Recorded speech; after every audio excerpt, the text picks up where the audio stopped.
Bonjour frères et sœurs, restez bénis. Euh, Beaucoup de gens se permettent des choses dans leur vie, des souffrances dans leur vie au nom de l'évangile, en sachant que c'est pas quelque chose que Dieu a voulu pour eux. Alors je m'explique.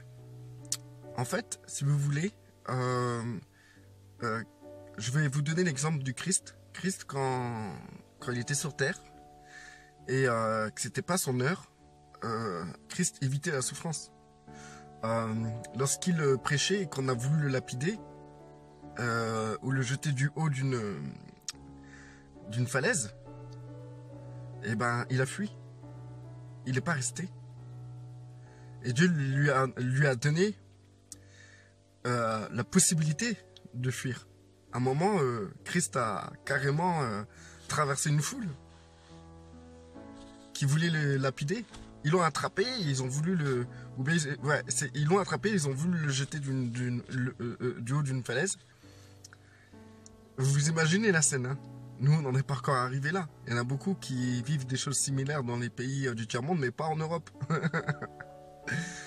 Ça peut arriver en Europe. Et Dieu lui a donné la capacité spirituelle, physique, psychique, je ne sais pas comment vous expliquer ça, mais imaginez-vous, vous êtes pris dans une foule et vous arrivez à vous faufiler en sachant que toute la foule veut vous faire du mal. Et vous arrivez à vous faufiler dans une foule comme ça. C'est vraiment miraculeux, quoi. Il a fui. Il s'est pas dit non, je vais rester une victime. Non, c'est pour l'évangile qu'on me maltraite. Je vais sauter du haut de la falaise. Ils vont me pousser, je vais me laisser faire et je vais m'écraser au nom de l'évangile. Parce que je tends ma joue. Non, il a fui. Parce que c'était pas son heure. Et vous pensez que à chaque fois que vous êtes maltraité, c'est votre heure. C'est votre heure de maltraitance, quoi, en fait. Ah, il faut fuir. C'est pas une honte de fuir une situation. Si c'était une honte, dans ces cas-là, on peut dire que Christ, c'est honteux ce qu'il a fait, de fuir comme ça, là. Et plusieurs fois, ça arrivait. Plusieurs fois. Il y a même un moment où il n'a pas voulu se montrer en public parce qu'il savait qu'on le recherchait. Et donc, nous, qu'est-ce qu'on va faire? On sait qu'on ne nous aime pas à un tel endroit et qu'il vaut mieux pas y aller. On se dit, non, moi je suis brave. Je suis l'ouvrier, le guerrier de l'Éternel. Et je vais y aller. Et Dieu va me protéger. Et vous allez carrément en casse-pipe. Vous pensant courageux. Si je rigole, c'est parce que je pensais et tout que c'était logique en fait. Je pensais pas à préciser ça et vous faire des vidéos sur ça. Et depuis mes 2 dernières vidéos, je me rends compte que vraiment c'est important de préciser ce genre de choses aux gens, aux frères. Parce qu'ils vont se culpabiliser de fuir. Ils vont se culpabiliser de pas vouloir aller à un endroit parce qu'ils sont rejetés. Ils vont dire, mais non, je dois aller dans cet endroit, dans ces 2 joies, parce qu'on me rejette, c'est marqué dans la Bible, lorsqu'on vous rejettera à cause de mon nom, dans ces 2 joies. Donc, je vais aller dans ces 2 joies, dans cet endroit. Et qu'en réalité, Dieu vous demande de fuir cet endroit. Vous demande de partir. Moi, je vous ai donné l'exemple du Christ. C'est le plus grand des exemples qui peut exister dans la Bible. Ou bien, je peux vous donner d'autres exemples de d'autres personnes qui ont fui des situations. Élie, il a massacré des prophètes de Baal. C'était une centaine, je pense, hein. Après avoir fait descendre le feu du ciel, en jouant l'arrogant, en disant, moi, je vais mouiller le truc et tout. En plus, je vais le mouiller, je vais l'inonder d'eau, et ça va prendre quand même feu. Et il arrive à faire son malin, à faire descendre le feu du ciel, à égorger les prophètes d'Élie.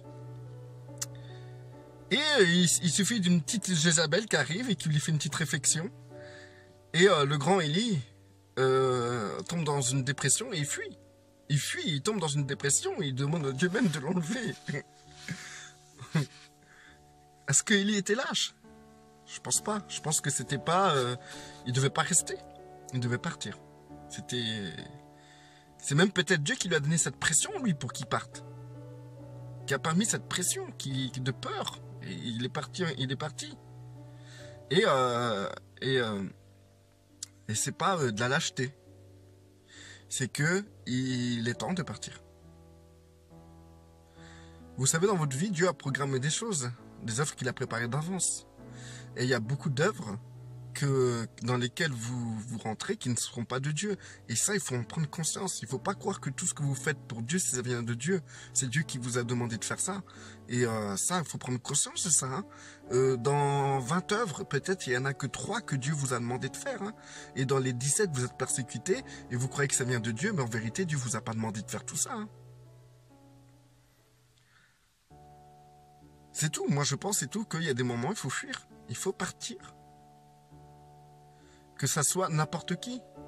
Je pense à une sœur qui a fait une vidéo pour me parler. Je profite de cette vidéo pour te parler. Eh ben, non. Si c'est comme ça, si c'est difficile à ce point-là, d'être avec ces personnes-là, il faut fuir. Il faut partir, il ne faut pas revenir. Ok, il y a des principes de base qu'il faut pardonner. Ok, oui, tu dois pardonner, mais tu dois pas te faire remordre par un chien, par les chiens. Il faut fuir les méchants. Il faut pas rester avec le méchant. Le méchant a qu'un objectif, c'est creuser ta tombe. Rester avec le méchant parce que tu penses le ramener à Christ, c'est creuser sa propre tombe. Je pense et tout que il faut simplement être dans les œuvres du Père. Mais si le Père vraiment t'a demandé d'aller avec telle ou telle personne, si cela vient vraiment du Père, tu auras la force. Tu auras la force. Ça sera comme avec Élie qui a fait descendre le feu du ciel et qui a égorgé les prophètes de Baal. Tu auras la force de combattre l'univers spirituel de l'individu et de le ramener vers la lumière. Et lorsqu'il faudra fuir, tu devras fuir parce que l'Éternel te dira de fuir. Mais si l'Éternel t'a pas demandé de fréquenter telle ou telle personne ou de faire telle chose ou telle chose, fais-moi confiance que là, tu vas t'en prendre plein la figure et ça ne sera pas de la faute de l'Éternel, ça sera de ta faute à toi. Et tu encaisseras, tu mangeras, ça sera de ta faute. Ça sera le fruit de tes désirs charnels. Vous savez, il y a 2 manières de faire la volonté de Dieu. La première manière, c'est tu fermes ta bouche, tu écoutes le plan de Dieu pour toi et tu fais les œuvres qu'il a préparées d'avance pour toi. Point à la ligne. On en reste là. Ça, c'est la première manière. Et la deuxième manière, c'est un désir charnel de servir Dieu. Parce qu'il existe un désir charnel de servir Dieu. Les témoins de Jéhovah, les musulmans, les gens qui n'ont pas le Saint-Esprit, qui font partie d'une religion, qui veulent servir Dieu, ils le font avec zèle. Donc, pour vous dire que même vous, chrétiens, qui avez le Saint-Esprit, vous pouvez avoir un zèle charnel de servir Dieu. Et dans ce zèle charnel, vous allez pratiquer des œuvres charnelles. Et dans ces œuvres charnelles, vous allez vous en prendre plein à la figure. Et vous allez... Le problème n'est pas ça encore. Ok, limite, c'est les œuvres qui brûleront. Ça brûlera. C'est du foin, de la paille et tout, ça brûlera. Mais le problème, c'est que vous pensez que quand vous en prenez plein la figure, vous pensez que c'est la volonté de Dieu, parce que vous faites la volonté de Dieu, et c'est là le danger. Le danger est là. Il y a des moments où vous allez faire la volonté de Dieu, et que ça sera dur. Bien sûr, ça sera dur. Mais vous avez le soutien des frères, et à chaque fois, vous allez vous redresser. Et vous aurez la force spirituelle d'agir.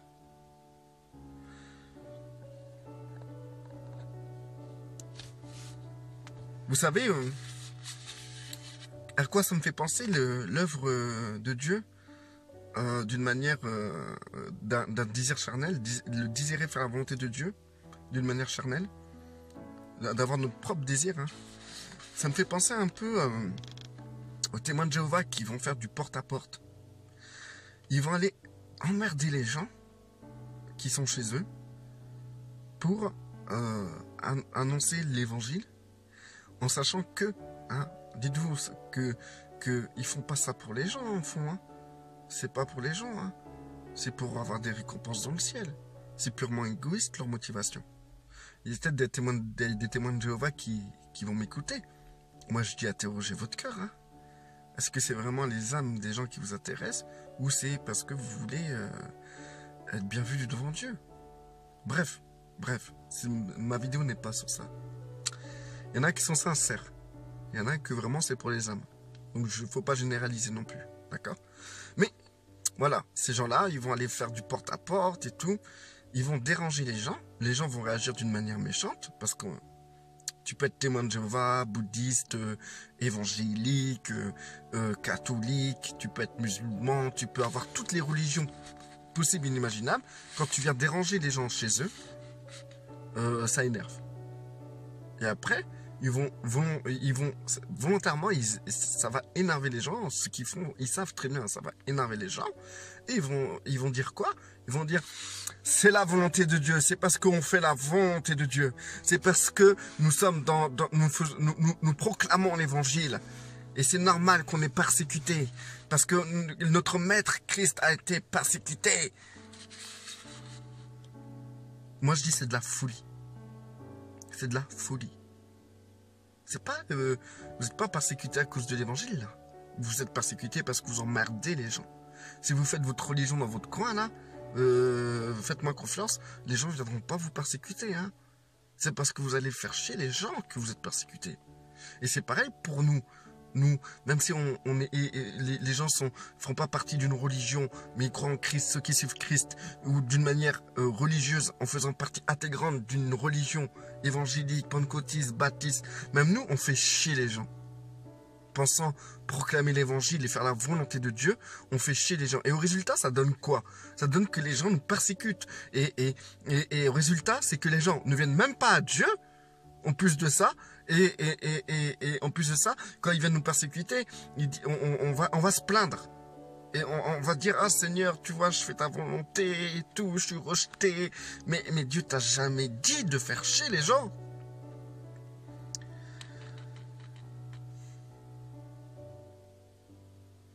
Il y a des situations, frères et sœurs, on les crée nous-mêmes. Et il faut fuir. Il y a des situations où il faut fuir. Moi, je fais des vidéos. Moi, je suis persuadé à 200% que ça vient de Dieu. J'ai des moments difficiles parce que j'ai des moments totalement charnels où c'est dur, où j'ai besoin de frères et de sœurs qui me relèvent, qui prient avec moi. J'ai besoin de soutien. J'ai conscience que je ne pourrai pas avancer dans l'œuvre de Dieu sans mes frères et sœurs. Ensuite, j'embête personne. Je fais des vidéos, tac. Et celui qui veut les écouter, il est libre d'écouter. Je ne vais pas frapper à la porte pour imposer mes vidéos. J'impose mes vidéos à personne. Je vous impose mes vidéos à vous. J'impose mes vidéos à personne. Je fais chez personne. Donc si les gens ils viennent et ça leur fait chier, je comprends pas pourquoi ils continuent à regarder mes vidéos. Ils perdent leur temps. C'est à vous de fuir si vous croyez que je suis méchant. Si vous croyez que je suis un loup. Si vous croyez que je suis un danger. Fuyez-moi. Fuyez-moi. Maintenant, les frères et sœurs qui sont édifiés et fortifiés, je vous conseille mes vidéos parce que ça va vous rendre plus fort. Parce que je vous dis, c'est comment dire, je perds pas mon temps. Je rentre dans les œuvres que le Père a préparées d'avance pour moi. Et vous devriez, vous aussi, rentrer dans les œuvres que le Père a préparées d'avance pour vous. Les persécutions qui m'arrivent en faisant ces œuvres-là me fortifient. Ça me rend de plus en plus fort en Christ. Je grandis. Maintenant, si vous vivez une situation où vous êtes persécuté, au lieu de grandir, ça vous détruit, là, ça ne vient pas de Dieu. Là, il faut fuir. Il faut fuir. Le plan de Dieu, c'est pas que vous soyez détruit. Le plan de Dieu, c'est que vous soyez construit. Moi, depuis que je filme mes vidéos, je suis construit. Le Seigneur me construit. Je suis fort, fortifié. Je suis édifié. Je grandis de jour en jour. Donc, je suis dans la voie. Mais si, par exemple, j'aurais fait des vidéos, ça m'aurait totalement détruit, j'aurais pas été dans la volonté de Dieu. C'est pas les œuvres que le Dieu a préparées d'avance pour moi. Parce que Dieu a des projets de bonheur et non de malheur. Et le tout concourt au bien de celui qui aime Dieu et qui fait sa volonté. Donc, du coup, tout me concourt au bien en étant dans la volonté du Père. Mais maintenant, tout va vous concourir au mal, tout va nous concourir au mal si on fait des œuvres qui n'ont rien à voir avec le Père. Et en plus de ça, si on traîne avec des gens qu'il ne faut pas traîner. Si nous ne fuyons pas lorsque nous devons fuir. Au lieu de faire comme Christ, fuir pour éviter d'être jeté du haut de la falaise ou éviter de se faire lapider, eh ben, qu'est-ce qu'on fait nous? On reste. On reste. On se croit peut-être plus grand que Christ. Christ, lui, il a fui. Nous, on va pas fuir, nous. Nous, on est des guerriers, nous. Nous, attention, hein. Fuyez. N'ayez pas peur. Fuyez. Partez. Partez. Si vous sentez que vous êtes au bord de la falaise, partez. Et Dieu, à l'instar de Christ, vous donnera la force de fuir et de partir. Restez bénis, restez fortifiés, restez forts.